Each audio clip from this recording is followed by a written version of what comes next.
Assalomu alaykum qadrli yurtdoshlar, obunachilar. Mana bugun g'ishtlarimiz 11-dekabr holatidagi g'ishtlarimiz chiqyapti. Kimga mana shunday g'ishtlar kerak bo'lsa, bemalol aloqaga chiqishlari mumkin. G'ishtlarimiz yaqindagi holatlarini mana ko'rsatib beramiz. Kuz mavsumida ozgina g'ishtlarimiz ko'p chiqqani hisobiga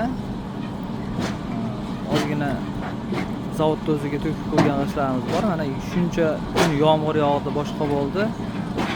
Buni g'ishtlarimiz 1 oy oldin to'kilganida hech narsa bo'lgani yo'q. Bu holati yomg'irda qoldi, boshqada qoldi. Yaqindagi holatlarini sizlarga ko'rsatamiz. G'ishtlarimiz xudo xolasa chiroyli. Juda chiroyli holatda mana yuklanyapti ikki tomonda ham. Bu ikki tomonda yuklanishining sababi yog'ingarchilik ko'payib ketgani hisobiga mashina kirgani qiynalgan, boshqa bo'lgan loy bo'ladi. O'shalar tuk bor, shular hisobiga kam bo'lgani hisobiga endi yog'ingarchilik tugagandan keyin ishni tezlashtirishga harakat qilyapmiz. Hozir to'kilgan g'ishtlarning yaqindagi holati, yomg'ir yog'ganda qolib ketgan g'ishtlar qay holatda qolganini yaqindan video qilib ko'rsatamiz. Mana o'sha g'ishtlarimiz yaqindagi holati.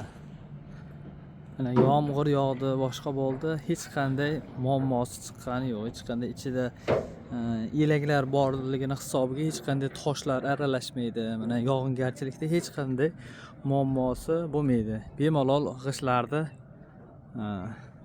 to'kib tashqarida qolib ketsa ham hech qanday ilhohgarchilik bo'lmasa ham bo'laveradi. Chunki g'ishtda yog'ingarchilikda qolgan holatida ham har qanday muammosi bizniki. Hech qanday klientlar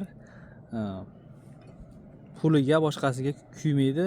Xudo xolasa mana ishlarimiz jarayoni ketyapti. Mana ikkita mashinaga yuklanyapti. Narigi mashinamiz Namangan shaharga ketadi. Bu mashinamiz bittasi Marg'ilonga, bittasi Andijonga boradi. Marg'ilon Kurukti yoniga boradi. Katta Kurukti.